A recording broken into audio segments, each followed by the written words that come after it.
Olá, sejam bem-vindos a mais um episódio do seu, do meu, do nosso e principalmente do Chico Saideira. O Saideira, para quem ainda não conhece, é o programa mais caótico aqui do canal da Gazeta do Povo no YouTube. No Saideira a gente fala de tudo um pouco. No programa de hoje a gente vai começar falando sobre esse evento meio idiota, mas que mobiliza milhões de pessoas no mundo inteiro, o Oscar. Depois a gente vai mudar de assunto, mas não muito não. Porque o ator Timothée Chalamet, eu acho que é assim que se fala, andou falando aí umas groselhas dignas de nota e de conversa aqui no Saideira. Será que esse mané falou, hein? E em seguida, e aproveitando a presença ilustre do nosso convidado especial, que eu vou apresentar para vocês daqui a pouco, falaremos de um dos assuntos preferidos do nosso público, cinema nacional. Aliás, continuando nesse tema da brasilidade e da identidade nacional, a gente vai conversar sobre a cultura nacional. Aquela que uns dizem que era para ser heróica, mas que nos últimos tempos tem sido apenas esculhambação. E para finalizar, ainda no terreno das questões muito caras à identidade nacional, vamos falar da polêmica da parditude, uma polêmica que tem dividido a esquerda identitária. Agora sim, vamos aqui aos cumprimentos, começando por ele, que eu só não digo que é uma das pessoas mais inteligentes que eu conheço, porque ele é atleticano, Francisco Corsim. Tudo bem, Chico? Tudo bem, Paulo Podolão. Sabe que você fala atleticano, o povo acha que é mais galo mineiro do que o... Não, então fale aí que você é atlético paranaense. Não, só existe um atlético, as pessoas é que se informem melhor. Atlético, tem que falar. Com a linguinha assim. Não tem isso aí não. Bom, e para o meu desgosto pessoal aqui, hoje eu tenho mais um atleticano na bancada, o professor, escritor, dramaturgo, homem que já foi de tudo nessa vida, Alex Sugamos. Tudo bem, Alex? Saudações, muito obrigado, Paulo, Francisco, pelo convite. É uma honra estar aqui com vocês para a gente poder conversar sobre temas tão caros e importantes e profundos aí da cultura nacional, os problemas brasileiros, né, do nosso Eu não tenho uma certa ironia nesse teu tudo. Não, é tudo real. Bom, então tá. Alex, por favor, se apresente, né, para o público e aproveite para falar já sobre o Oscar. Eu quero saber como é que você vê essa bugice da esquerda brasileira tão carente, né, de aprovação da elite do cinema. Bom, eu sou mestre, sou formado em filosofia, bacharel em filosofia, mestre em ciência da religião, doutor em ciência da religião. Escrevi alguns livros, né, sobre cultura brasileira. Um que é sobre o... Tá aqui, vou pegar aqui o exemplar aqui do Francisco Corsim, Apolo Cantador de Feira, que é sobre o poeta cearense Gerardo Melo Mourão, que foi minha dissertação de mestrado. Agora vai sair um sobre a minha tese, que é a respeito dos sebastianismos no Brasil. E organizei também coletâneas sobre Câmara Cascudo e Gilberto Freire, né? Inclusive vou entregar aqui, aproveitar a oportunidade, entregar aqui para a bancada, para os doutores aqui, bacharéis, diplomatas. Vamos dar Salomão, vamos dividir o livro no meio. Cada um lê um pouco, depois... Daí você lê... Cada um lê uma parte, depois cada um lê uma parte, se gostou, se não gostou. Eu tenho pesquisado os temas da cultura brasileira há muitos anos. E gosto muito do cinema nacional, né? Eu acho que, assim, eu sou um aficionado pelo cinema nacional, desde muito tempo gosto principalmente do Glauber. Vou te interromper já para saber. Você gosta de cinema nacional mesmo? Ou você gosta de cinema, aquele cinema nacional, tipo aquela coisa do Albert Rocha, aquela coisa cabeça? Ou você assiste, tipo, Farofeiros? Que eu assisto Farofeiros. Não, eu realmente o Farofeiros é o do Paulo Cursino? Exatamente. Não, bom filme. O Paulo Cursino Paulo Cursino é legal. Então, o Paulo Cursino é um cara subestimado, até um cara muito inteligente, sigo ele nas redes sociais. É um cara bom, um cara muito articulado. Não é porque ele fez um filme chamado Farofeiros que o pessoal... Não, mas não é. O filme não presta. Porque eu realmente gosto. É bom, ele é bom. O Paulo Cursino é um cara muito bom. Tem outros também, mas assim, falando do Oscar, né, é muito curioso que houve uma inversão à esquerda... brasileira durante muito tempo era contra a cultura. Sim, né? Era assim, os caras eram contra os Estados Unidos, eram contra o Oscar, eram contra as Big Farms, né? Quer dizer, toda a indústria da vacina. E aí você vê de uns anos para cá que a esquerda defende as indústrias farmacêuticas, defende o Oscar, defende os Estados Unidos. É muito curioso, é uma inversão que uma parte da direita, seja lá o que for isso, passa a ser a defensora da contracultura, né? Quer Aham. dizer, são os caras que, pô, o Oscar não vale nada. Quem fala isso é a pessoa da direita. E há uns anos atrás era, pô, qualquer entrevista que você encontrasse, os caras diziam, cara, o Oscar não vale nada, isso é um prêmio imperialista, é para premiar a gente deles. E hoje eles fazem questão que um filme brasileiro ganhe o Oscar, eles ficam ofendidos quando não ganha, o pessoal ficou, CPI, perdeu o filme do Kleber, né, Mendonça Filho. Francamente, eu vi no cinema o filme. Mas uma coisa engraçada, né? Acusavam como é que é da década de 20, 30, que fez muito sucesso nos Estados Unidos. Putz, A Carmen Miranda. Carmen Miranda. Carmen Miranda voltou a americanizar. Gostei de você. Como é que é? Como é que é? Mas era uma coisa curiosa, porque assim, ser americanizado era uma coisa horrorosa, assim, mas se você comparar o grau de americanização da esquerda brasileira, dessa Hoje é gente, muito assim. Pô, a Carmen Miranda é mais nacionalista que Eu vi uma redação Com de um certeza. site especializado em cinema, o pessoal com bandeirinha do Brasil, Sim, santinho do Wagner Moura e tal. Tem um pessoal da técnica aqui que eu sei que fez festa também, mas não vou dizer nomes, né? O filme, o pessoal da direita celebra porque assim, não ganhou porque era da ditadura, que bom. Não, eu acho que assim, não ganhou porque não era um filme bom o suficiente para ganhar. Né? Outro dia eu vi um cara também no Twitter falando, Champagne, né, ganhou como melhor ator, não foi receber, deu até uma polêmica, não foi receber, foi pra Ucrânia, aquela coisa toda. Ele não foi nenhuma, né? Ganhou 3, não foi nenhuma. Não vai, ele não Não, recebe. o Woody Allen também fez isso, Marlon Brando Os fez caras isso. fingem que não aconteceu, né? Na poesia tem o Herberto Helder, que é um poeta português também, recebeu, acho que o prêmio Camões também não foi. Não, Dalton Trevisan também não Fingiu que ganhou o Camões, né? O Dalton também falou que fingiu que não ganhou. Eu acho que assim, né? Ganhar esses prêmios aí, o Gaga falou, o Champagne se redimiu, porque ele era um cara até, tinha uma trajetória meio estranha, mas depois fez filmes LGBT. Eu disse, não, o Champagne, se tivesse feito o filme, não sei como é que no Brasil, Reviravolta, de U-Turn, o filme do Oliver Stone, que ele Acho que eu sei qual é. ele é com a Jennifer Lopez bem jovem, maravilhosa, lindíssima. Ele vamos dirige, ele dá uma meia volta numa comunidade O lá. contorno deve ser o contorno. a atração. E aquele filme é maravilhoso. Eu falei, ele é um grande ator, ele não independe, porque é isso que tá, né? Tanto a direita quanto a esquerda hoje, em todos os lugares, assim, ele fez filmes que atendem o nosso, né? Como aquele filme, eu falei pro Francisco outro dia, estava lá em casa, a gente estava conversando, como é aquele filme de adoção que a gente estava conversando, que o pessoal, The Sound of Silence, Sound of Freedom. Sound of Freedom. Sound of Freedom. É um filme muito ruim, Som da francamente. Liberdade. Eu não vi esse filme. Eu sei, o aquele filme- filme que trata de tráfico de criança, né? O tema é interessante, mas é um filme muito ruim. Então, assim, eu acho que se deixou de apreciar a técnica cinematográfica, se deixou de entender. As pessoas não entendem mais o que é um filme bom. Não, o filme ele Que é tem obra, né? ele tem que refletir uma narrativa, uma visão de mundo Sim, muito exato. pequena, é isso. E Sim. qualquer coisa que conteste isso, que antigamente o cinema, toda a arte é isso, né? De provocar Sim. o outro. Você lia um livro para você reforçar as suas certezas ou para você colocá-las em xeque, né? Claro. Em dúvida. Hoje em dia não, hoje em dia a pessoa, o negócio colocou em dúvida a minha certeza. Não, Tchau. E o Champagne, que é um sujeito de convicções, né? Não importa se você concorda ou não com as convicções dele, ele deu uma entrevista explicando por que ele não vai no Oscar, assim. E aí ele foi falando assim, não, até que isso que o Alex colocou, ainda colocou um negócio assim, e esse negócio do woke eu não suporto. Então ele já é um cara que você já não consegue mais enquadrar, né? Porque ele não é de direita de maneira alguma, mas também não é da turma woke. Bom, aí tomara que tenha muito mais gente assim, né? Até a moça que ganhou o prêmio de melhor atriz também, uma irlandesa, né? Fez um discurso dizendo, eu amo meu marido, eu amo minha família, eu quero ter 1000 filhos com você, é muito Jessie bom ser mãe. Buckley, né? A Jessie Buckley, ele fez aquele filme da adaptação do Shakespeare, né?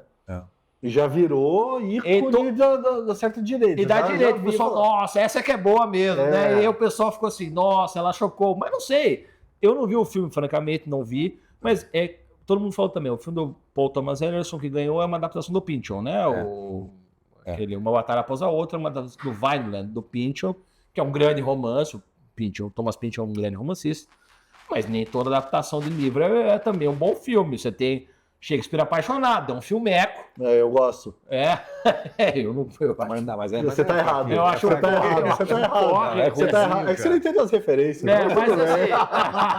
Mas existem... Eu acho uma merda. É que você é mal-humorado, Chico. Não, ele não foi esse que ganhou Você ganhou, Você passa raiva assistindo. Exato. Você passa raiva assistindo Corre que a Polícia Vem Aí. Isso só acontece. Você é daqueles que fala, isso só acontece no cinema. Você é desse?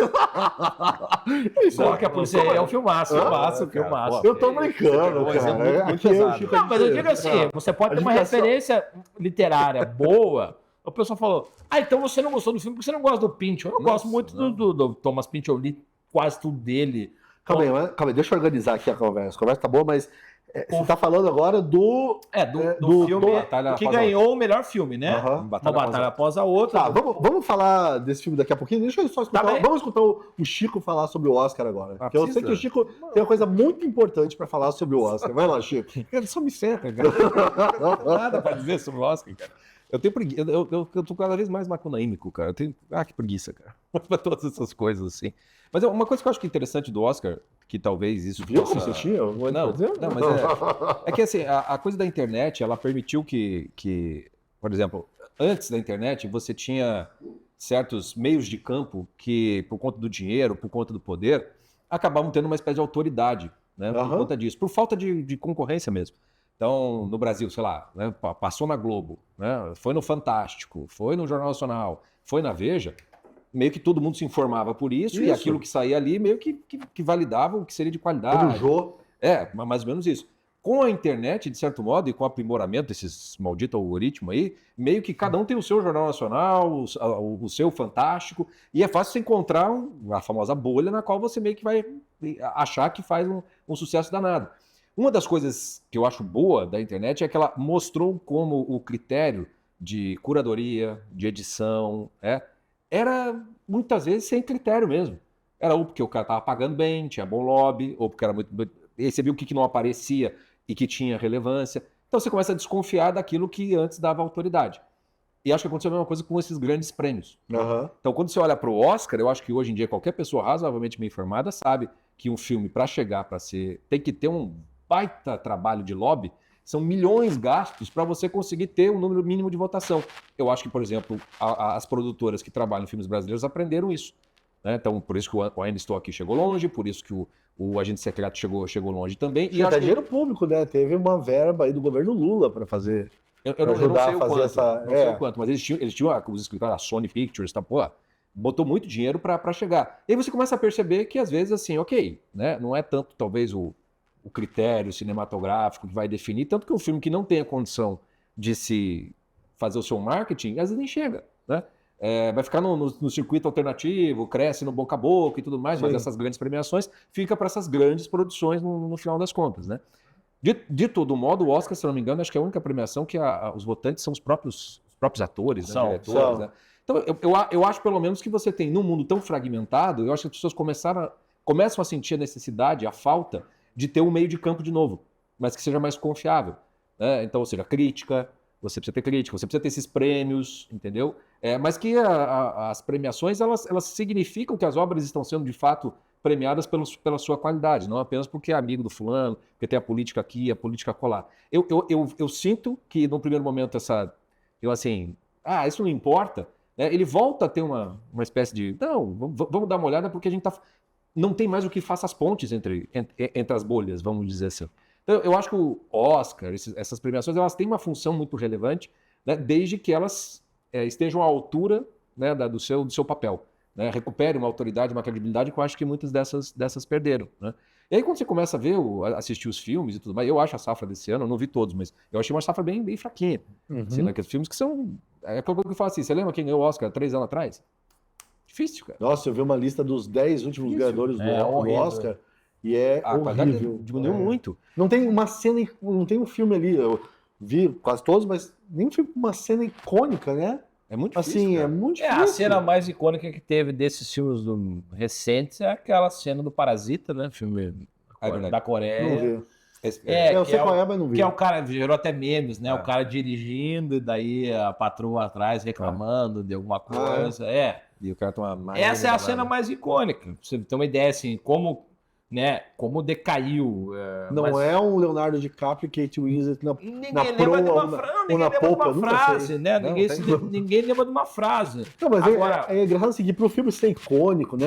Entrar no imaginário imaginário e tal. coletivo, Ele não precisa ser bom necessariamente, né? claro, não precisa ser. Titanic não é Exatamente. não é Uma exatamente obra-prima. um filme bom. É um filme que você assiste, divertido e tudo. Mas eu sou o rei do mundo, o cara vai lá na proa do barco e abre os braços. Todo mundo já viu essa cena, sabe do que se trata. Quer dizer, A cena da morte, né? essa cena do cara, né, sendo abandonado lá naquela. Todo Naquela- mundo viu isso aí. Você não acha que o Oscar virou um fim pro cinema? Assim, tem muita gente produzindo filme para ser indicado ao Oscar. Não virou um objetivo, em vez de... Porque agora o filme não precisa mais conquistar plateias, né? Porque vai direto pro streaming lá e tal. Não tem, a gente não vê mais fila na frente do cinema e tal. Você não acha que o Oscar virou isso? Assim, tem muito diretor, produtor que faz filme para ganhar isso. Pra ganhar o Oscar? Eu acho que não. Sinceramente, eu acho que tem muitos filmes. Ok, vamos mudar. Não, tô brincando. Não, porque tem festivais até mais importantes para quem é, né? Quem gosta de cinema. O cara ganhar o festival de Sundance, o festival de Cannes, é até mais importante. Artisticamente, é até mais importante o cara vencer do que o Oscar, né? Venceu lá o festival de Cannes, alguma categoria. Aquilo ali, artisticamente, é mais importante. Falou até de dinheiro público, mas o Walter Salles, por exemplo, é um cara que não precisa de dinheiro público. Eu acho que ele é o segundo cineasta mais rico do mundo. Uma lista que foi feita. Parece que o mais rico é o James Cameron, ou o Spielberg, não lembro, ou o George Lucas, não sei. Ele é o segundo. Sim. Quer dizer, ele não precisa de dinheiro de ninguém. Ele tem dinheiro suficiente para. Aí, por que ele tem dinheiro é um outro debate, mas assim, ele tem dinheiro suficiente para fazer o que ele quiser, né? E pode fazer os filmes que ele quiser, ele faz aqueles filmes porque ele gosta e quer. Né? O pessoal também tem essa visão. Não, o cinema brasileiro faz porque o governo... Não é. O Walter Salles não precisa. Realmente não precisa. Ele não precisa de nada. Ele é um cara que... Isso é uma coisa que pega muito nas pessoas, a utilização de dinheiro público, mas a gente já cansou de falar aqui, né, Chico, também no Saideiro, de explicar que, assim, tem dinheiro... tem subsídio nos Estados Unidos, tem pra caramba também. Todo lugar. O cinema não se sustenta só. Não se sustenta. O cinema francês todo... que a gente gosta, né? Quem gosta do cinema francês, Truffaut, Godard, aquilo ali, se não tivesse dinheiro público da França, não tinha aquele cinema, não existia. O Velho Vague, aquilo não existia sem dinheiro público. Não, mas mesmo o cinemão que tipo, o Titanic tem. Sim, tudo. O pessoal acha. É que é uma visão muito, muito primitiva. O pessoal acha assim.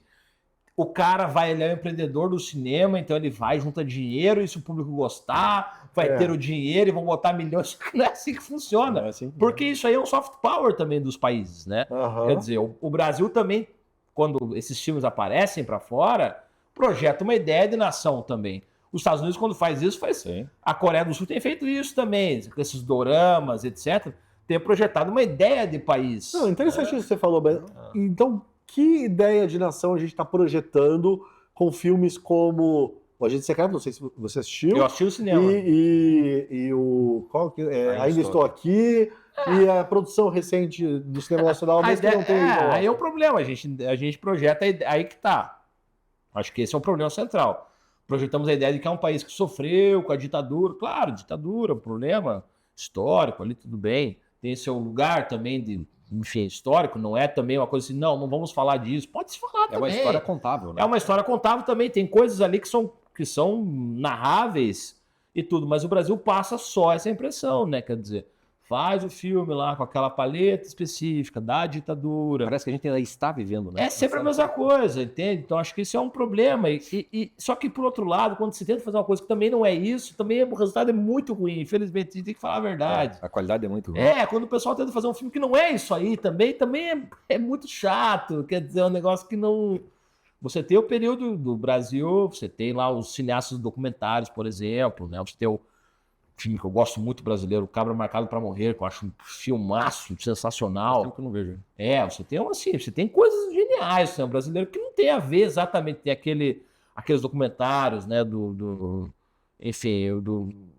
você tem toda uma série do cinema novo, você tem Nelson Coutinho, você tem uma série de coisas que são muito interessantes. Ganzella também, que tem coisas que são legais. O próprio Zé do Caixão, que o pessoal meio que levou para uma piada, assim, mas era um grande cineasta, era um cara que tinha uma ideia original. Eu nunca vi Zé do Caixão, É sabia? bom demais. Pois é, não, tá lá. É que eu não, Vale a pena. não é porque eu não quero ver, eu quero ver, tá lá na minha lista lá pra assistir, mas agora você tá falando, eu tô lembrando. É eu muito esqueço. bom. Inclusive aquele jornalista da André Barcinski, né? Que é um cara que escreveu uma biografia do Zé do Caixão, tudo. É muito bom. Você tem o cinema de São Paulo, ali, do underground de São Paulo, que é muito interessante também. Então você tem o cinema brasileiro. Quer dizer, agora as pessoas ficam restritas a isso. Ah, vai ganhar o Oscar porque... E aí, claro, o pessoal torceu para o filme do Kleber Mendonça Filho ganhar porque era um tema que era afim a eles. Se fosse um filme, sei lá, sobre o... Vamos dizer, Borba Gato, vamos dizer. Não, pega um filme sobre o Borba Gato, que poderia dar um filmaço sobre os Bandeirantes. Daria um belo filme, um épico. Daria não. E se os caras não torceram, por que não? É um filme sobre é o controle, é isso, é aquilo, é o fascismo. Então a gente sabe, né? Chico, eu quero saber de você qual é a imagem que o Brasil está projetando com esses filmes, mas antes eu preciso fazer uma pergunta para o Alex. Será que eu faço? Será que eu não faço? É porque ele falou que ele gosta muito do cinema nacional e tal. Eu quero saber, Alex, vou querer saber de você. Uma resposta curta. Se você assistiu, se você gostou daquele filme em que Tony Ramos faz o papel de Getúlio Vargas. O filme é péssimo. Hã? O filme é péssimo. O filme é péssimo. Todos os filmes sobre o Vargas são péssimos. Aliás, é uma coisa que até é uma pena, né? Porque a vida do Vargas é interessantíssima. A trajetória do Vargas é interessantíssima. Tudo, né? Desde a família do Vargas, né? Os estancieiros, seu Manuel Vargas, aquela coisa, depois o exílio Vargas. Daria um épico, mas assim, o cinema brasileiro não tem esse tino épico. Quer dizer, os Estados Unidos... A literatura também, né? A literatura também não. Você pega assim, os Estados Unidos, eles pegam lá o Jones Pringles. Cara, o cara foi um nada. O cara foi um guerreirinho lá no conflito entre o Norte e o Sul dos Estados Unidos, na Guerra Civil Americana. Faz um filme, o cara vira um herói. Um soldadinho, não sei o que, vira o resgate do soldado Ryan, né? Como tem aqui.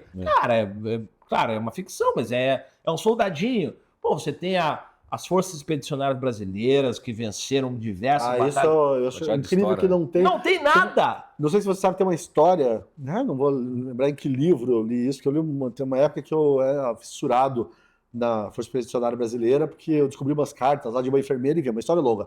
Mas tem uma história de um aviador.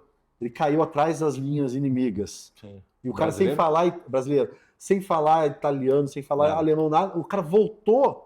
Não sei quando, sei lá, 100 quilômetros, 150 quilômetros, voltou a pé até onde estavam os brasileiros e tal. Imagine essa história, como né, um cineasta poderia contar. Isso é uma história maravilhosa. Muito boa. Mas daí nem eu li, ninguém lê mais hoje. Não, você tem a Guerra do Paraguai, você tem a Guerra do Paraguai, não existe filme sobre nada. Você tem a Batalha dos Guararapes, quer dizer, você tem uma série de eventos mitológicos praticamente, né? Épicos. Tem Canudos. Canudos tem filme. Mas eu não lembro do filme, eu assisti, mas não lembro. É horrível também, sinceramente. Tudo muito ruim, né? Aí que tá. Então. Mas tem um épico Carandiru. Também. Que daí transforma. Mas isso é uma contradição do cinema brasileiro, porque daí você citou lá o soldado da Força Expedicionária, sei lá, a Guerra do Paraguai, isso aí tudo é ignorado. Mas tem essa coisa de transformar a luta do bandido, do pobre, numa coisa meio épica, não tem? Não tem isso? Mas você não acha, você aproveitar mesmo que nesse livro aqui, o prefaciador, que é o Chico Botelho, né? Ele abre dizendo assim: o Brasil é sua própria esfinge. O enigma do que somos não se desgasta pelo convívio nem pela andança. Palmilharemos longamente o quinhão que nos coube sobre a terra e o último passo não nos trará sua plena compreensão. Por isso, ser brasileiro é ser só. Apenas nós podemos mensurar nossa incompreensão. E é uma coisa que me parece, quando eu pego o Central do Brasil, por exemplo, filme lá de 98 que perdeu para o Shakespeare apaixonado. Não é um épico, mas ele é um filme, de certo modo, em que a gente meio que se volta para o Brasil, né? Meio que tenta conhecer o Brasil. A pessoa que eu tenho assim, que o brasileiro em si, ele foi meio que, eu não sei por que cargas d'água, mas ele meio que foi educado para sempre nos rebaixar. Tudo que a gente faz está sempre abaixo do que é o dos outros e tudo mais. Se é reconhecido lá fora, aí não. Por isso que quer tanto isso. Mas também as nossas próprias histórias, até para descobrir os nossos épicos, parece que a gente precisa de histórias de descoberta antes de qualquer coisa. Porque nós estamos sempre numa coisa meio mitológica, sempre numa origem. Sempre no zero. Sempre no zero. Toda iniciativa, parece a iniciativa, por exemplo, do livro do Sol da Pátria, com o Câmara Cascudo, com o Gilberto, parece que a gente está sempre descobrindo algo que não é de ontem, de hoje, tem bastante tradição. Né? Exatamente, é curioso até você falar aí do Gilberto Freire, né? Tem um livro que ganhou o livro de melhor ensaio sobre o Gilberto Freire. Deu o Oscar? Não, ganhou o prêmio de ensaios da Fundação Gilberto Freire. E é o Oscar do Gilberto Freire. Exatamente. A moça escreveu sobre o Freire e ela falou da recepção do Freire na França, na década de 60, 70, se não me engano. Ela falou assim, cara, o Roland Barthes, o Brodel, os caras da Escola dos Análises, os caras disseram assim, isso aqui é a coisa mais maravilhosa, incrível e genial que já foi escrita na história.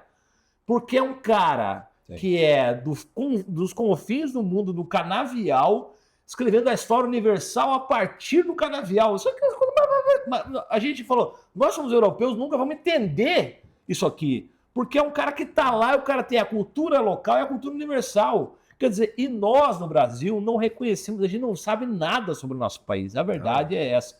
Não sabemos nada sobre o nosso país. Você pergunta, outro dia, estava até conversando com a minha esposa, perguntou para alguém sobre episódios assim da história do Brasil. As pessoas não sabem, não sabem o que foi a independência do Brasil, não sabem o que foi a Inconfidência Mineira, não sabe nada. Então, assim, a pessoa às vezes passa pela escola, mas não aprende o que é o evento, né? Então, por exemplo, tem uma coisa também que é muito interessante, que eu escrevi sobre isso na minha tese, que é a mudança, por exemplo, da sede do Império para o Rio de Janeiro, né?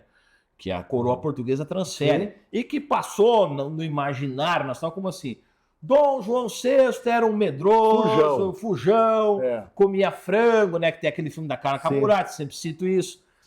Comia frango, era um babujão, ficava ali, limpava a mão, não sei o quê. Mas, se você analisar a historiografia, os caras, quem estudou a história diz assim, quem conseguiu vencer Napoleão de fato foi Dom João VI. Porque ele fez uma manobra muito ousada, ele deslocou toda a corte, né? Toda a corte. Isso não é uma coisa que não se faz do dia para noite, não é fugindo. O que você faz? Quer dizer, ele já tinha um plano de você pegar... Porque antes do Dom João VI, é curioso isso, os reis nem sequer tinham pisado nas colônias das metrópoles. Nem conheciam. Ele não só veio para a colônia, como trouxe a corte e transformou a corte na capital do império, capital imperial do império, que era grande naquela época, não era um império assim, era um império gigantesco. Quer dizer, e as pessoas ficam assim, mudou, por quê? Porque fugiu, porque ele era um covarde, então mudou. Não, esse é um capítulo grandioso, é a primeira vez que um rei europeu transfere a sua corte da metrópole para a colônia, certo? Então, assim, tudo isso, se você tivesse artistas a essa altura, nós não temos ainda, infelizmente, você teria músicas, você teria filmes, você teria tudo isso, né? O filme do Kleber Mendonça, voltando só para não perder um pouco o fio da meada, né, Paulo? O começo do filme é até interessante, assim, né? O Kleber Mendonça Filho, na minha opinião, é um cara que sabe fazer cinema, ele sabe filmar. Só um parênteses, você viu? Reparou, Chico? O Chico vai entender aqui que ele fala Kleber Mendonça Filho. E ele fala que eu levei uma bronca aqui do Josias Teófilo. Eu falei Kleber Mendonça. Não, é filho. O Kleber Mendonça pai, eu sei, mas pô. O KMF, né? O Kleber Mendonça Filho. Ele sabe filmar. Ele não é um ignorante. Você, o cara não sabe fazer. Sabe filmar. Ele filma, ele entende a técnica. Mas ele se perde demais. O filme é muito confuso. O filme não é bom o suficiente para ganhar um Oscar, francamente. Eu falei que eu assisti o filme O Valor Sentimental, o filme norueguês, né? Esse eu não vi. Eu acho que é um filme melhor do que o do Kleber Mendonça Filho, francamente. Eu falei, esse filme... E eu até postei no Twitter isso bem antes do Oscar. Falei, cara, esse filme vai ganhar, porque é melhor.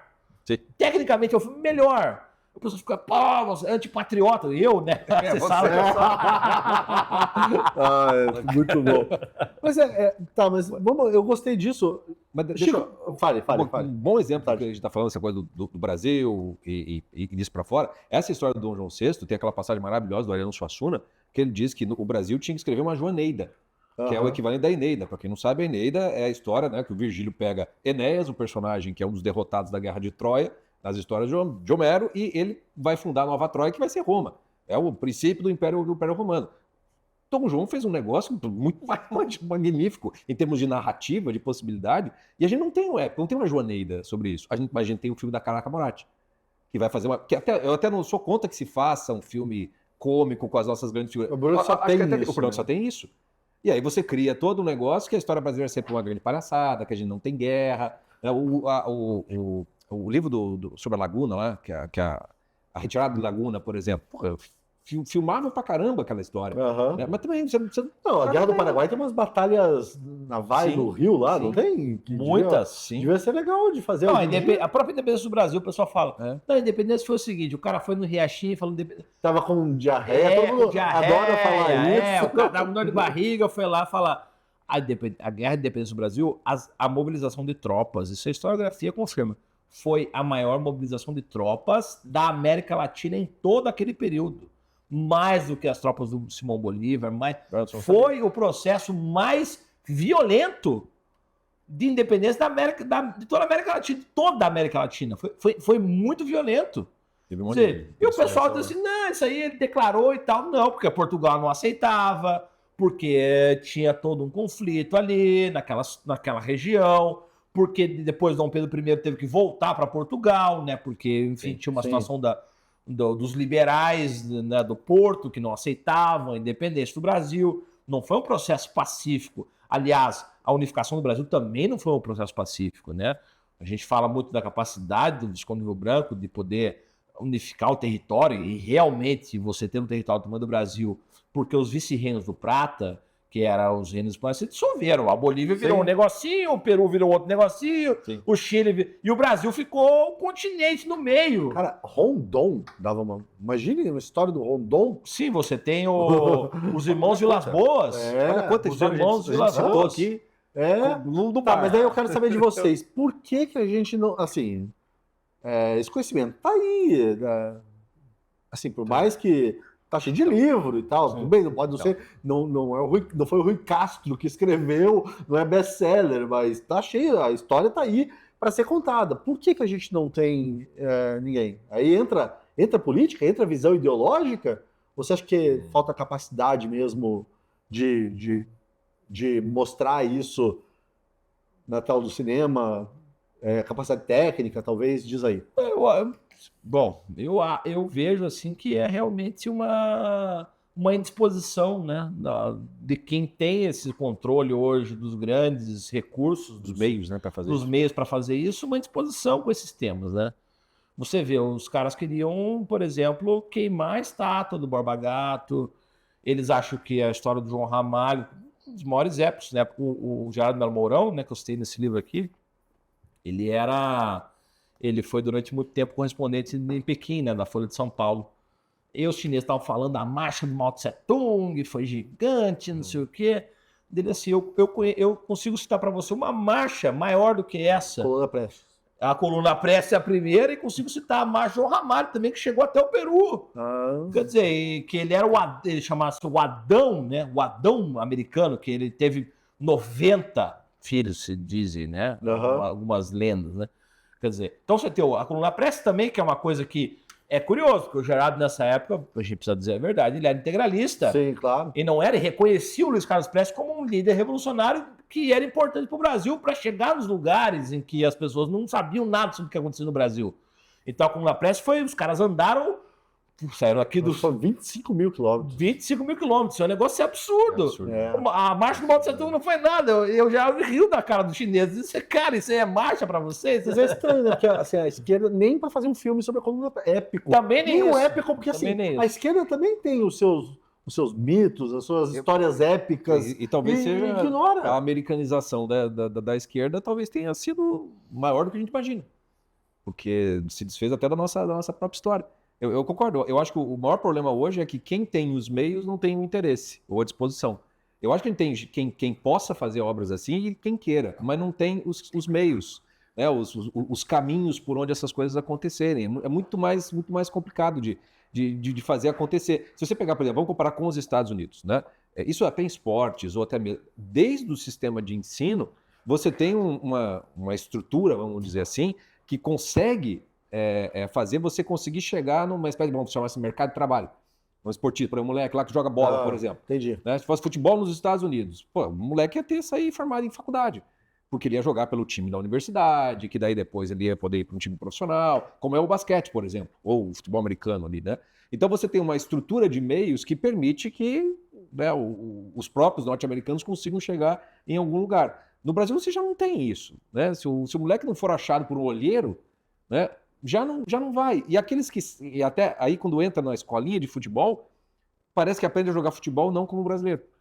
Já parece, por exemplo, entra numa outra dinâmica que não é exatamente a brasileira. Então tem talvez um enigma mesmo brasileiro em que a gente precisa ser deixado meio solto, meio largado, mas ao mesmo tempo, né, sendo direcionado para algum lugar. Porque talvez um pouco do nosso povo, talvez o Mário de Andrade tenha razão, a coisa macunaímica do Ike Preguiça talvez seja também uma característica nossa que tem um peso, um preço também, né, em isso tudo. Mas eu acho que o principal, assim, o Brasil, poucos têm meios de conseguir fazer as coisas acontecerem e a disposição que eles têm, como o próprio nosso cineasta ali, acaba ficando... Eles decidiram reduzir a sua mentalidade ao mito da origem, que é antes e depois da ditadura militar. E como eles acham que ainda tem o risco da ditadura militar, eles só falam disso. Exato. Assim, eu estou pensando aqui na literatura também. O Alex mencionou a Inconfidência Mineira. Eu lembro que tem uma época que estava na moda, né? Esses livros do Laurentino e tal. É verdade. Contando a história, que assim, são livros ok, assim, não tem... Acho que não tem ideologia, grande ideologia. Nesse sobre escravidão tem. Ele paga um pedágio pesado para a esquerda. É um livro de divulgação, né? Para a esquerda identitária. Mas os outros lá, 1800, ele tem 1808, 1822, 1879.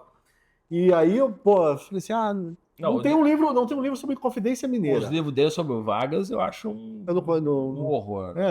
Mas não, assim, mas é de divulgação histórica, né? Não é O um... Laurentino, sim. mas não é do Lira? O Lira Neto. Lira Neto, É verdade. Mas é de divulgação, né? Não tem... Aí assim, mas aí eu falei assim, eu quero ver um livro sobre Confidência Mineira. Achei. Do Pedro Doria. Putz. Pedro Doria, aquele. É horrível. Não, porque o cara fica fazendo estilo, experimentalismo de estilo num livro de não ficção. Do mesmo jeito que quando ele fala no vídeo. Então assim... Mas aí é melhor você ler, assistir o Cecília Meirelles, né? O romance.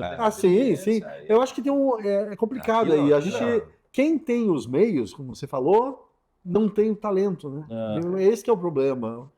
Ou tá interessado em outra coisa, talvez. Às vezes a pessoa tem o talento, mas não tem os meios para realizar, né? Ela até conhece o assunto, mas assim, quem quer fazer um filme sobre os Bandeirantes, por exemplo, vamos dizer, hoje se você levar um filme, dizer, não, olha, isso aqui é o maior épico, cara, olha quantos filhos o cara teve, olha o caminho que ele fez, olha quantas coisas o cara conseguiu, não, mas é escravocado. O cara é um genocida. Mas tem que contar a história. Você não precisa. Você não vai passar a mão na cabeça e vai falar que legal. Não precisa pintar o cara como santo. Só você fazer o filme e mostrar, né? As coisas todas.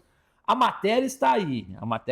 O problema é que, como bem ressaltou aí o Chico, o pessoal optou por esse mito de fundação. O mito de fundação é 64. E é a partir desse mito de fundação que você tem que ler a história toda. Você tem 2 mitos de fundação. 64 e 2002. Quer dizer, 64, e depois quando o Lula entra, para boa parte desses caras, a história brasileira começa quando o Lula passa a governar. Então, por exemplo, o cara diz assim, todo dia eu vi alguém falando, Getúlio Vargas destruiu o Brasil. Eu falei, cara, Getúlio Vargas no Brasil, não existia Brasil nenhum.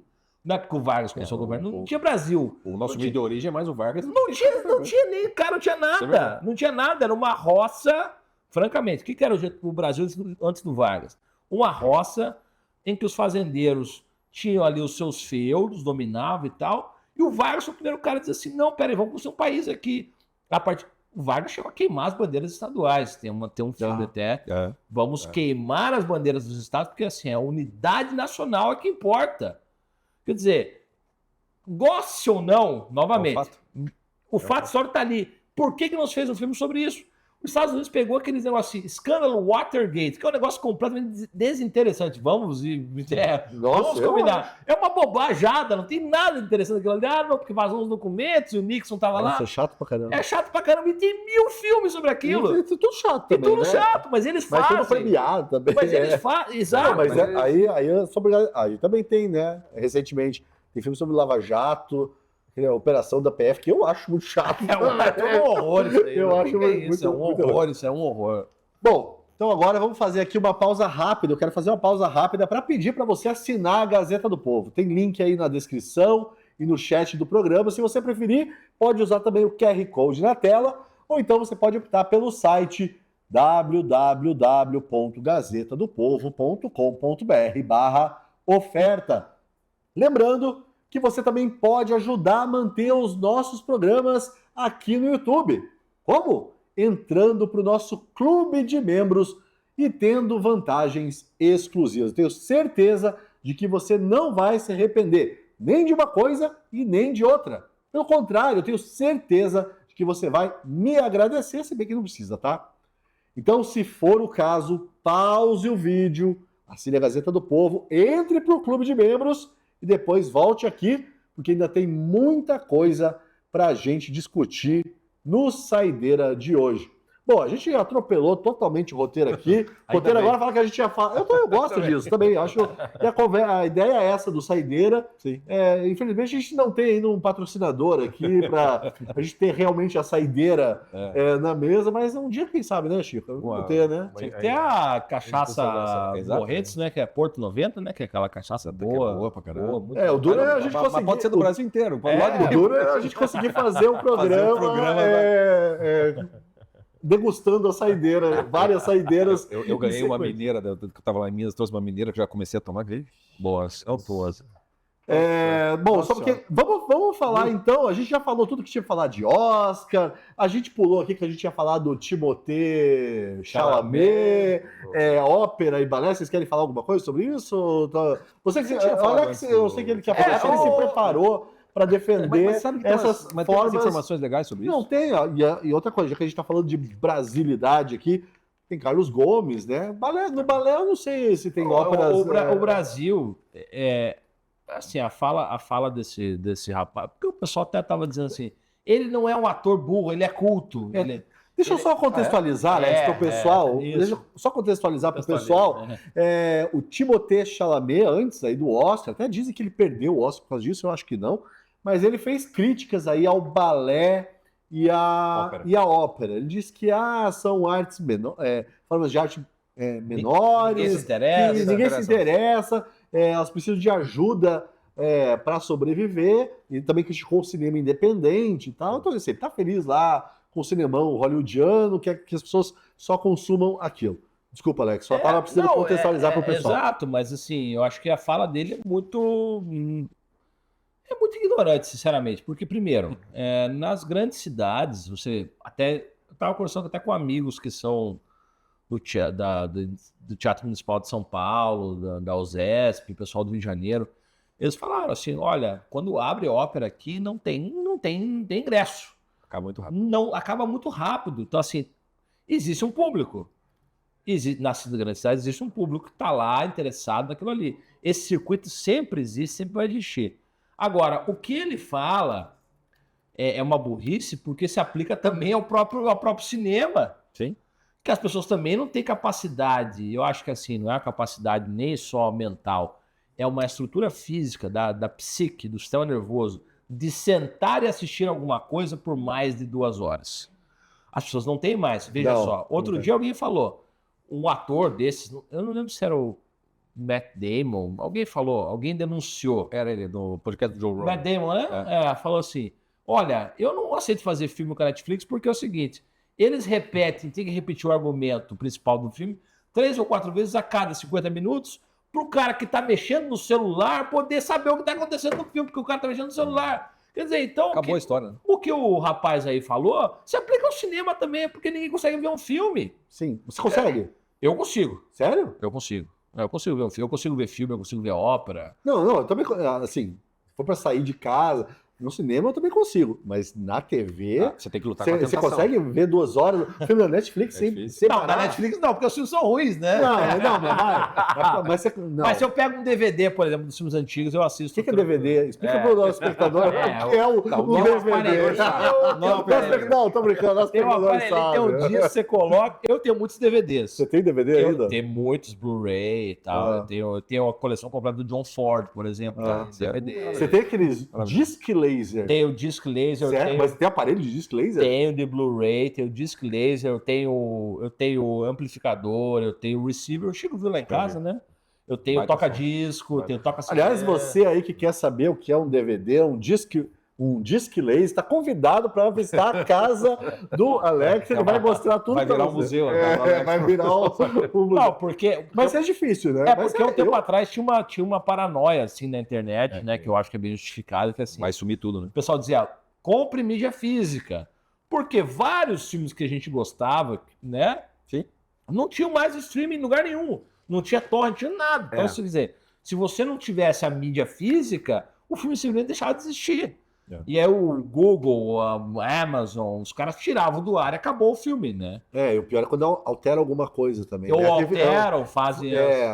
Tinha esse medo com... Cara, ironicamente, teve medo com relação ao 1984, de alterarem alguma coisa no livro.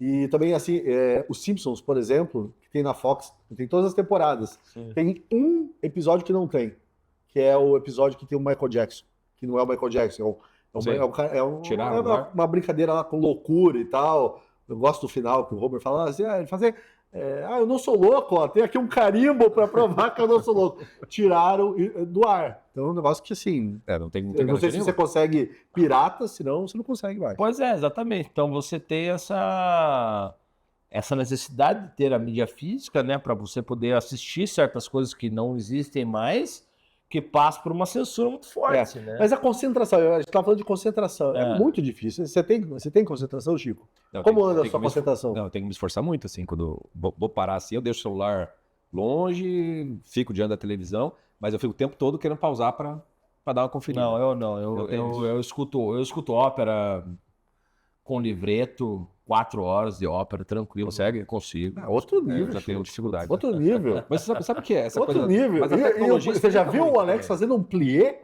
É outra coisa. Aí não, né? Mas escutar, porque Wagner, eu gosto muito de Wagner, né? Eu sempre gostei muito de Wagner. Que medo. O Anel dos Nibelungos são 16 horas, né? Quer dizer, é uma... E ópera brasileira, você gosta? Você gosta Gosto do também, eu Carlos gosto. Gomes? Gosto, acho que é Eu só bom. conheço Carlos Gomes. Não, acho que... Conheço é uma palavra muito forte, mas... Eu acho que a ópera... Não, assim, eu penso assim, até essa fala dele, né? Foi curioso que eu fui pesquisar quando vocês me mandaram a pauta do programa. Fui pesquisar o que aconteceu, né?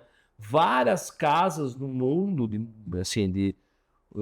casas de consagradas, né? O Metropolitan Hall e tal. Os caras foram postar, quer dizer, defendendo a sua atividade, né? Eu acho que existe um circuito.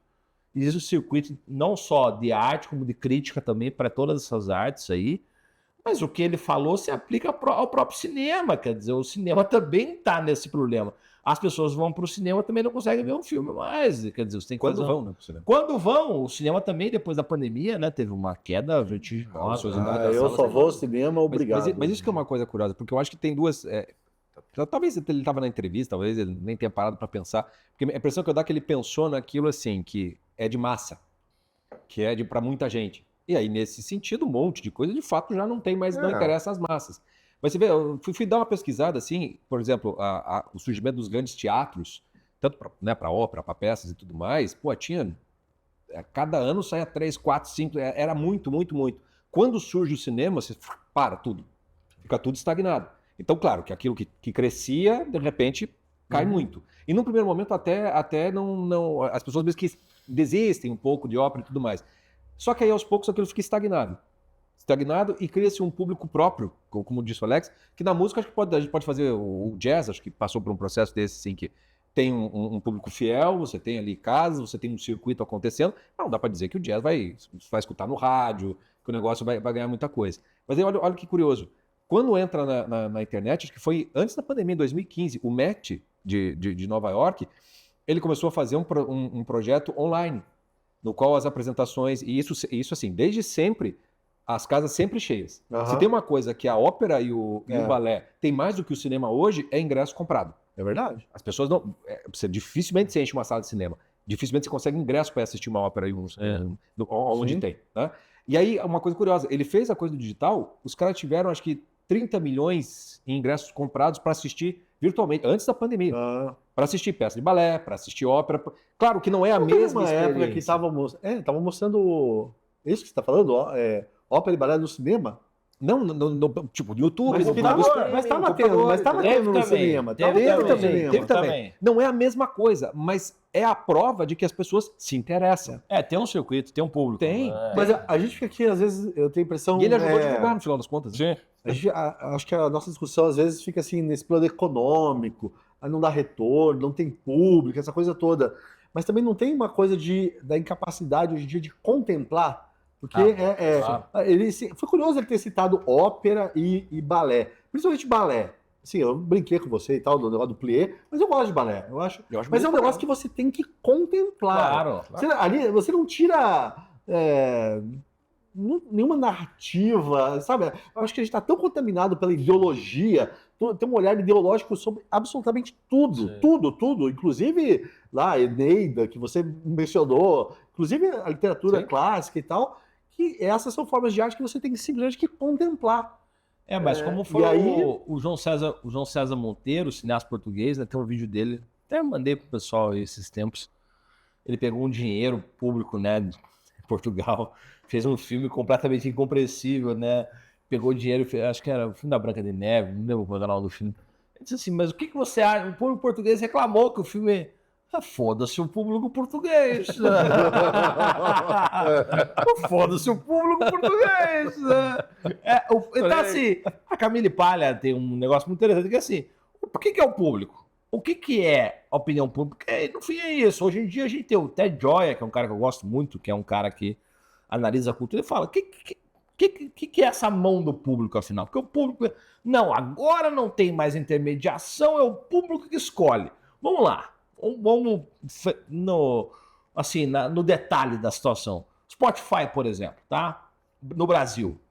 Top 10 Spotify. É o público que gosta do, sei lá, João e Juliano, Maria e Juliana, aquelas duplas que tem 1000, que você não sabe nem o nome dos caras. Matuê, que o Chico é fã do Matuê. O que os caras fazem? Antigamente, o agro, né, brasileiro pagava o jabá. Era uma música. Hoje, com o dinheiro que os caras têm, eles compram a rádio. Eles compram a rádio. Então, o cara chega lá e fala assim, rádio 89, não sei o quê, você vai tocar o dia inteiro isso aqui, ó. Aí a pessoa vai, liga o rádio, pá. Sugestão do Spotify, pá. Quem que escolheu, afinal? A pessoa pensa, não, nós que escolhemos, a gente toca porque a gente gosta. Mas isso é uma ilusão, na verdade. Não toca porque o cara gosta, toca porque tem alguém colocando muito dinheiro em cima. Então a gente reclamava muito, né? Nós somos da década de 80, 70, por favor. Qualquer coisa do gênero. Fala assim, somos antigos, vai. Mas a música é uma mercadoria. Bons tempos em que a música era uma mercadoria, o filme era uma mercadoria. Porque agora não é uma mercadoria, é um serviço. E como é um serviço, o cara simplesmente fala assim, esse serviço não me agrada, passa pro lado. Entendeu? O cara simplesmente cancela e passa pro lado. E a mercadoria pressupunha, né, uma curadoria. Tinha alguém na indústria fonográfica, tinha alguém na indústria cinematográfica que dizia, cara, isso não é bom, definitivamente. Claro, isso não é um filtro perfeito, passava muita coisa também. No entanto, por que tem tanta gente ouvindo? Você vê, o público do balé não sei o quê. Tá, mas quem gosta de rock? Tá, eu gosto de rock, não sei se vocês gostam também. O rock hoje no Spotify é 2% no Spotify. 2%. Rock inclui, sei lá, Iron Maiden, Black Sabbath, tudo. 2%. Brian Adams. Tudo. O show do Brian Adams. Smiths. Tudo. Cara, tudo. The Cure, Pink Floyd, tudo. Caramba, sério mesmo? 2%? Pode procurar aí. 2%. Nossa, é 2%. Quer dizer, jazz, cara. O rock é um jazz. Não, tanto é que quando o Neil Young, na época da pandemia, né? O Neil Young, pra mim, claro, Neil Young, pra mim, eu gosto muito de folk e tal. Neil Young, pra mim, é um herói da cultura, é um herói da música e tal. Ele falou, vou sair porque estão passando informação sobre a pandemia, não sei o quê. O Spotify falou, cara, saia. A Johnny Mitchell também. Johnny Mitchell. Cara, Johnny Mitchell pra gente assim, cara, Johnny Mitchell vai sair do Spotify. Quer dizer, que choque, que eu vou fazer? Que eu vou fazer da vida? Nessa época eu tava ouvindo muito Johnny Mitchell. E é uma tragédia. Rock in Rio sem headliner. Exato, e os caras disseram, saia, porque você não é nada pra gente aqui, entendeu? Então, assim, é complicado, é um mundo que tem uma outra lógica, né? Então, assim, eu sei porque quando você tem, por exemplo, só pra terminar...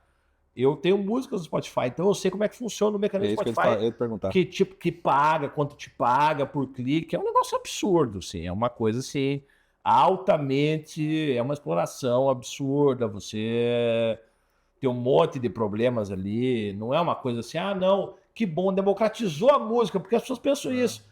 Você hoje na sua casa, faz um disco, bota no Spotify, você vai ficar famoso, não é nada. Olha, e o pior é que paga tão pouco, que o produtor da música, o artista, ele começa, entre aspas, se vender porque ele percebe que basta a quantidade de cliques. Não importa muito a qualidade da música. A gente vai ter que chamar o Alex novamente aqui, porque eu quero ver uma conversa sobre isso do Alex com o Omar Godoy. O Omar Godoy tem uma visão bem diferente disso. Eu acho interessante, bastante interessante, eu não tenho opinião. É que você tem acesso a muita coisa que antigamente era muito difícil. Exatamente, o acesso é incrível. Mas você tem esses dois lados da balança aí.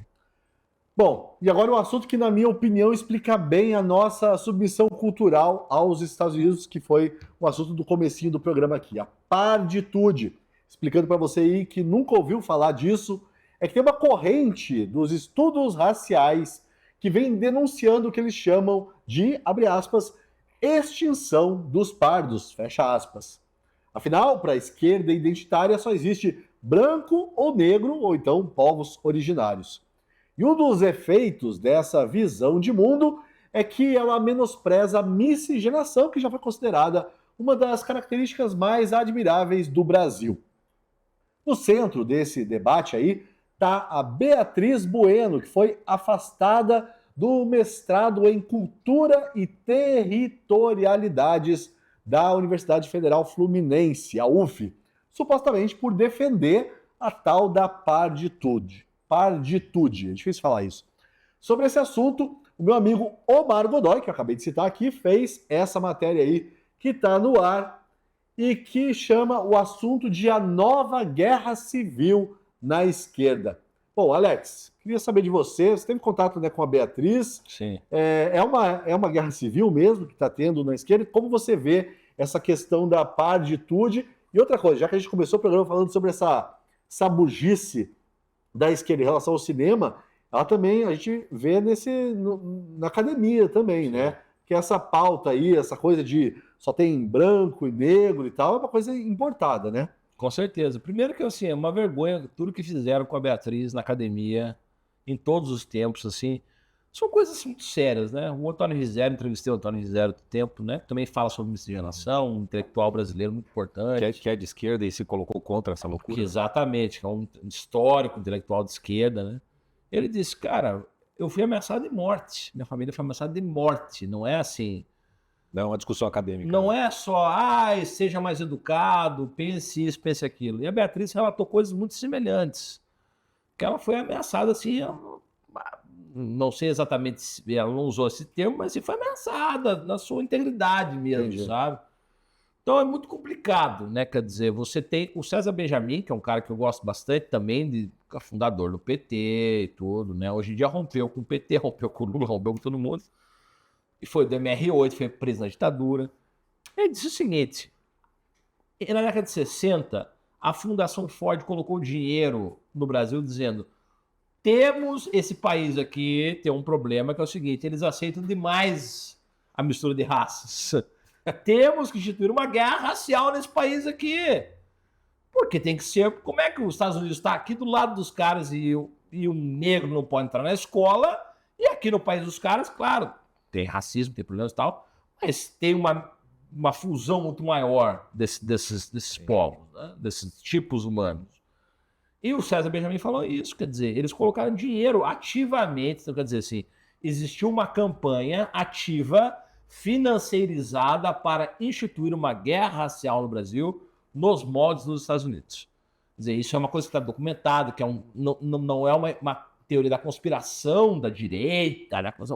É uma engenharia social. Engenharia social mesmo, Cara, cara. Ford gosta de uma engenharia social. A gente já teve matéria, não dá para mostrar aí agora, mas a gente tem, bem, sobre a Fundação Ford, e também tem aquele experimento, não sei se você conhece, esse daí é um bom filme, Fordlândia. Também. Que o Ford quis criar uma cidade, um paraíso lá, uma utopia lá na Amazônia, mas acabou não dando muito certo. Tem até um escritor gaúcho que escreveu sobre isso, né? O Samir, né? Machado escreveu um livro. Escreveu? Escreveu? Saiu pela toda. Dava um bom filme. Sim, é um negócio. Quer dizer, depende, né, de como vão tratar. Mas é um negócio bem magético. Um bom filme com apoio da Fundação Ford. Então, assim, eu conheço muita gente que gosta dessa pauta, que estuda isso há muito tempo, o pessoal envolvido com esse movimento da mensagem, etc. Né? Então é aquilo também, eles chamam do pardo de Schrödinger, né? Quer dizer, quando o cara para a estatística, por exemplo, de prisão, né? Aí o pardo vira negro. Quando é para entrar na academia, é branco. Quer dizer, entrou na academia, não, você é branco, você não é pardo, você não é negro. Mas tá preso, é negro. Quer dizer, então quantos negros tem presos? Sei lá, 70%, 80% da população carcerária. Mas quando estão na universidade, não, 30%. Quer dizer, esse mesmo sujeito, esse mesmo agente, é tratado de maneira diferente. Ele é tratado de maneira diferente nas estatísticas. Quer dizer, à medida que ele interessa para um número ou para outro. Então, sim, é uma guerra civil, é uma guerra que tem sido tratada aí nas redes sociais. Eu nunca, sinceramente, eu nunca pensei que o Brasil, conhecendo o Brasil como era e que eu achava que o Brasil seria, nunca imaginei que ia chegar nesse nível de ódio em relação a Beatriz, por exemplo, que ela simplesmente postulou umas ideias sobre o que ela entendia ser, né, a miscigenação, ideias, aliás, que já estavam no Gilberto Freire. O Gilberto Freire colocou também, foi muito atacado por isso, que o pessoal hoje em dia diz: Gilberto Freire inventou um conceito chamado democracia racial. Disse que o Brasil... Gilberto Freire não disse isso. Gilberto Freire não inventou, primeiro, não inventou o termo democracia racial, não foi ele que inventou, ele usou o termo em algumas circunstâncias. Ele só disse, comparativamente, a sociedade norte-americana, a sociedade brasileira é um pouco mais democrática em relação à questão racial. E até aí, basta que você leia 3 ou 4 livros dos Estados Unidos e basta que você ler 3 ou 4 livros do Brasil para você ver. Sim. Quer dizer, no começo do século você tinha engenheiros negros trabalhando, tinha... Engenheiros Rebouça, né? Engenheiros Rebouça, exatamente. Tinha várias figuras importantes que eram negros. Nos Estados Unidos nunca teve isso. Quer dizer, você tem que esperar a década de, sei lá, 60, 70. O movimento civil, né? Você tem pelos direitos civis. Pós-guerra, né? Não é... Então, assim... Não foi uma coisa que o Gilberto Freire inventou. Foi uma coisa que ele simplesmente viveu nos Estados Unidos, estudou com Franz Boas, estudou na Universidade de Baylor, depois Columbia. Ele viu. Ele falou, cara, o Brasil não é assim. É simplesmente uma constatação empírica que a esquerda não aceita. A esquerda, os pianos, principalmente, cancelou o Gilberto Freire por causa disso. Não, ele é conivente com a escravidão. Sendo que o Gilberto Freire, no capítulo 4 do livro Casa Grande Senzala, que é um livro importantíssimo para compreender o Brasil, ele atesta ali os males da escravidão. Ele fala, cara, a escravidão foi a pior coisa que podia acontecer com o Brasil. Isso atrasou o país de tantos séculos, isso é um problemaço que a gente tem que lidar. E isso aí causou uma série de males sociais, etc, etc. Mas é o que aconteceu, é isso aqui. Então a gente tem que, a partir disso, nós temos que trabalhar com a sociedade brasileira. Mas, claro que para os uspianos não bastava, né? Eles tinham que distorcer e dizer, não, ele simplesmente disse que era mais que a escravidão era tranquila, que era dócil, né? Não, o que o Gilberto Freire falou foi simplesmente tem mães na Casa Grande, na Senzala, mães negras que cuidam dos meninos e cuidam e educam e dão de amamentar, e são essas mães carinhosas, os meninos tratam essas mães bem. Isso está na historiografia brasileira, isso está documentado. Não foi ele que simplesmente pegou o dado, aí que tá. Isso que é importante dizer. Não foi ele que foi lá e inventou uma história. Ele disse, isso aqui está escrito, as pessoas escreviam sobre isso, né? Então, acho que é muito complicado porque o nível de ódio, né, o nível de intolerância assim, que a esquerda identitária coloca no debate público é uma coisa muito, muito degradante, né? É uma coisa muito realmente tóxica, nociva. É algo que rebaixa todo Uma loucura. o pensamento brasileiro. É uma loucura, é uma forma de loucura. E Chico, voltando assim, tentando fazer um arco aqui, voltando ao nosso assunto no começo do programa, a gente ficou falando que vocês falaram que a ditadura militar se transformou no mito fundador, né? E no grande tema do cinema também, da literatura também, que saco, mais um livro sobre ditadura. Mas a gente tem aí essa tragédia brasileira, que é a escravidão, tem essa resposta aí que é a miscigenação, que é uma coisa... O Stefan Zweig que falava, né? Devia com uma coisa maravilhosa, assim. A grande contribuição do Brasil para o mundo era isso, ele que vinha lá da experiência europeia.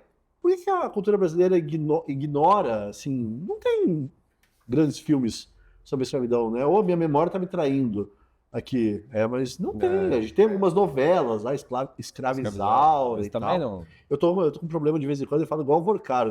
Outro dia eu falei Esclava. Esclavizá-la. Eu comento assim, a gente fazer um esforço para também mais um manancial de grandes histórias, de grandes figuras, inclusive, tipo Gelos Caboclos da pois é. Baita filme biográfico e tal. Eu acho que a loucura meio que reinante, porque a esquerda, cada um tem a sua loucura específica, né? Vamos dizer assim, mas é tudo meio que o mesmo gênero. A impressão que eu tenho assim, é que hoje em dia não é... As pessoas não querem saber, por exemplo, se você é preto, ou você é branco, ou você é pardo, por exemplo, né? Ou se for pro gênero, a mesma coisa. Ou se vai pra política, se você é de direita, se você é de esquerda. Se você defende isso, você defende aquilo. As pessoas elas vão antes na suficiência. O quanto você é suficientemente de direita. O quanto você é suficientemente de esquerda para que eu possa dizer que você é assim ou que você é assado. Então, a demolição do Gilberto Freire começa mais ou menos por aqui. Por isso, quer dizer, ele era simplesmente um cara que coloca o fato, coloca um senso de proporção e fala assim, não, só de ter colocado o senso de proporção, esse cara já está a favor do outro, da outra coisa, e ele não é suficientemente retratando o que é o racismo brasileiro. Quer dizer, não é que não esteja, é que não está suficientemente. Tem que estar sempre nessa questão da suficiência. Acho que isso tanto a esquerda quanto a direita. Boa parte das guerras civis na direita também tem a ver com isso. Se olhar a turma do bolsonarismo aí que está brigando, se matando. Qual é a briga no final das contas? Quem é mais bolsonarista do que o outro? Quem é suficientemente assim ou suficientemente assado e se coloca na posição de ser a rainha de copas, né? Corta a cabeça de quem não é suficientemente assim. Sim.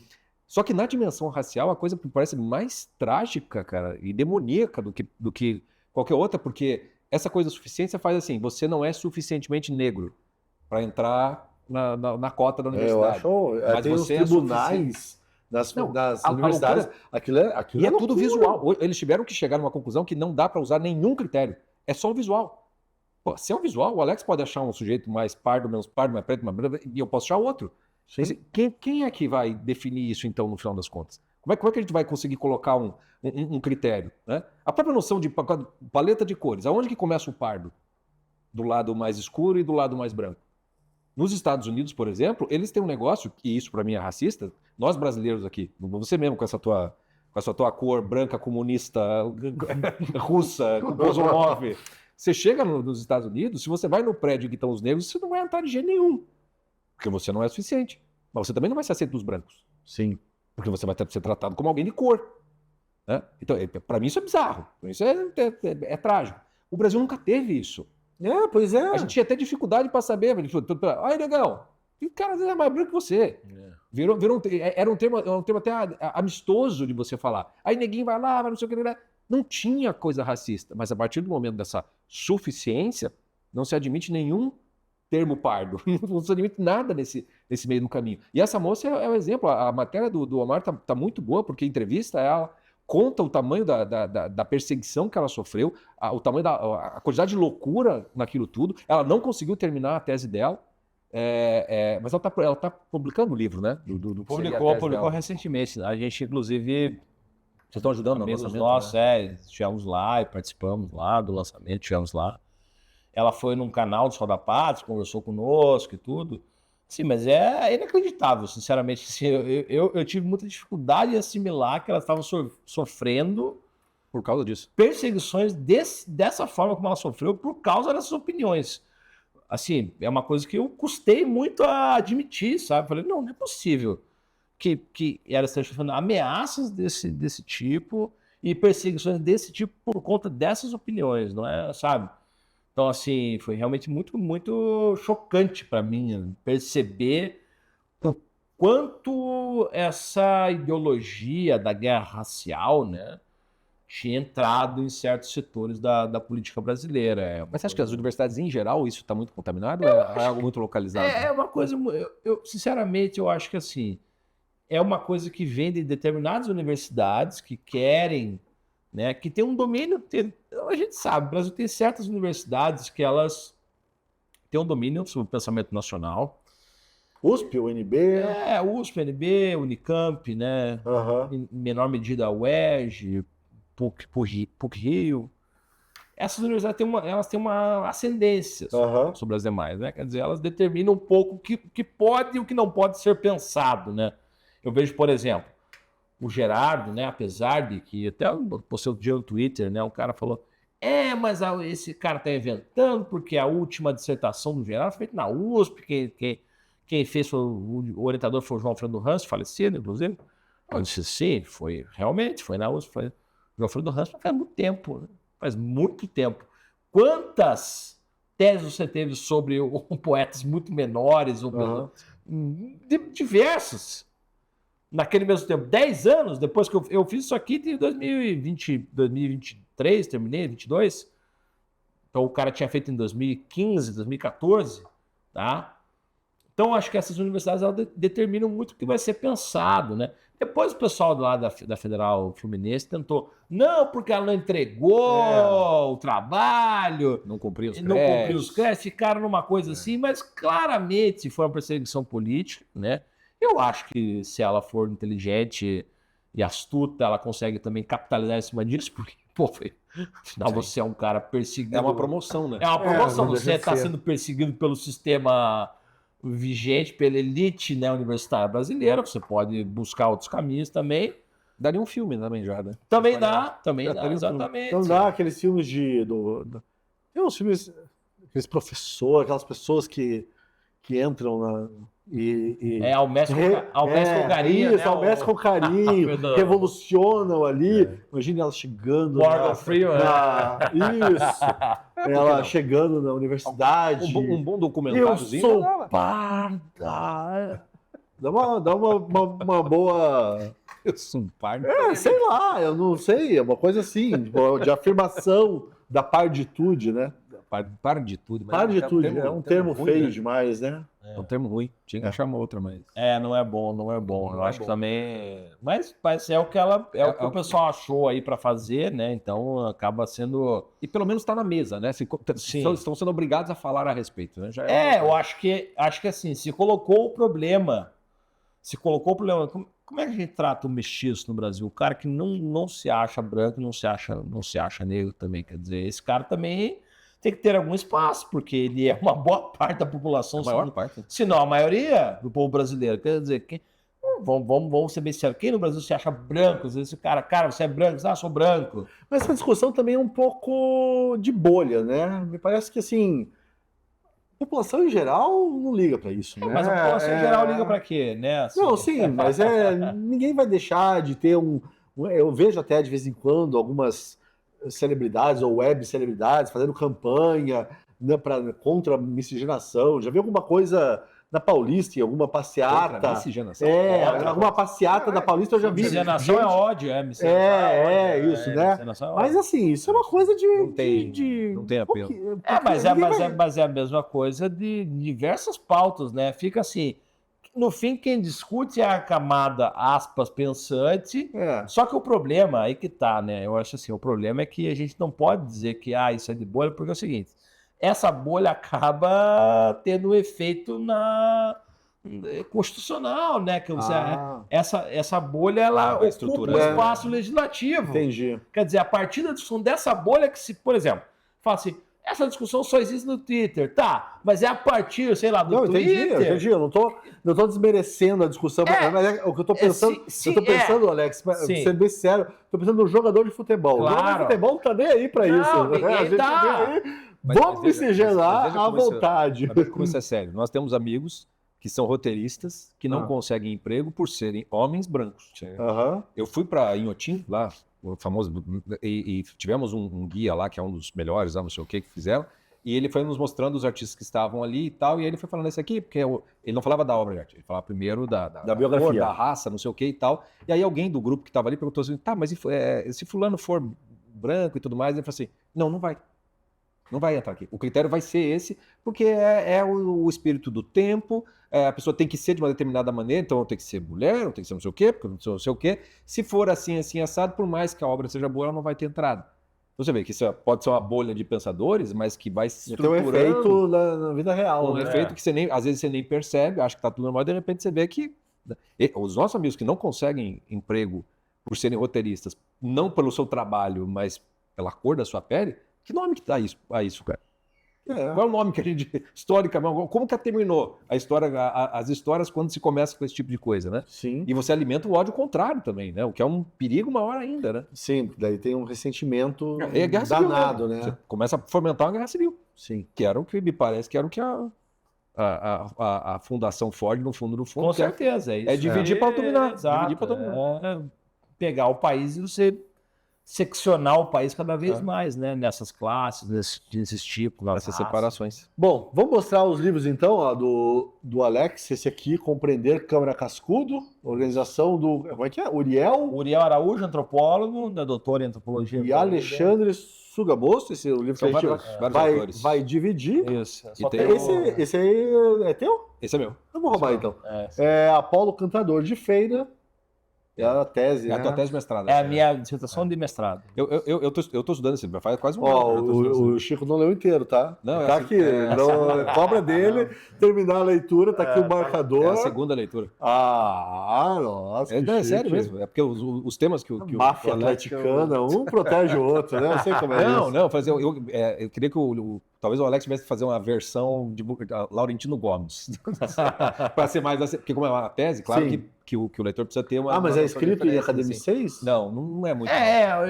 Eu tentei escrever de uma maneira mais acessível para o público, né? E depois o Jefferson Botelho, Chico Botelho, fez um copy DS que a gente deu umas paradas, tirou algumas coisas, assim, uns cacoetes, né? Não tem aqueles afetos não parece uma territorialidade. Não, você reparou que tudo é no plural, né? O Omar falou isso aquele dia, né? É engraçado. Não, estou brincando. Se você começar aqui o texto, ó, só para você ver, né? Já é uma narrativa. Em dezembro de 2007, eu caminhava pelo centro de Curitiba em uma costumeira peregrinação pelas livrarias da cidade. O cara sai de Curitiba não sai, não de jeito nenhum. A meio caminho da andança, entrei um sebo antigo desorganizado. Qual sebo era? Essa é uma pergunta que eu queria fazer. Cara, é um sebo. Ali eu não sei se existe mais esse sebo. Ele é entre a Marechal Deodoro no começo e a Tibagi. Bem no começo, tem uma estação tubo ali na Marechal Deodoro e a Tibagi bem no começo dela, perto do Guaíra ali. Não tem mais, não. Não tem mais, aquele sebo é um sebo antigo. Era um sebo bem desorganizado. E eu achei um livro do Gerardo Melo Mourão lá, que era Os Peãs. E na época não tinha internet, essas coisas todas, 2007, né? Tinha assim. Não tinha, né? Não tinha onde procurar, não tinha IA, não tinha coisa nenhuma. E eu li Os Peãs e tal, e falei, interessante isso aqui. Eu falei, pô, isso aqui é muito bom, né? Não sabia quem era o poeta, sabia nada. Falei, eu achei muito bom, eu li, achei muito bom. E depois que eu fui saber que era um poeta que já tinha até sido... É um daqueles esquecidos. Cogitado do Prêmio Nobel e tudo. Mas tinha um grande defeito, né, de ser integralista, que é um pecado. Exatamente, pecado mortal. Né? Pecado mortal. Esquecido. Bom, Chico, muito obrigado. Eu que agradeço. Por você ter vindo aqui mais uma vez. Semana que vem estamos aí. Alex, foi um prazer te receber. Eu que agradeço vocês. Espero que você, quando estiver em Curitiba, aí avise. Venha para cá, a gente conversa, vamos tentar, de repente rola aquele debate ali com o Omar. Mas eu tendo a concordar com você, eu gosto dessa ideia de curadoria. Se o Omar estiver assistindo a gente, ele vai... O Alex também é músico, tem o disco dele lá, no teu nome já acha, né? O Alex não é. Não, pois é, cara. O Alex é um cara filmável. Exatamente. Bom, e assim chegamos ao fim de mais um Saideira. Quero agradecer a você que nos acompanhou aí pela última hora e meia. Muito obrigado pela sua audiência e até semana que vem.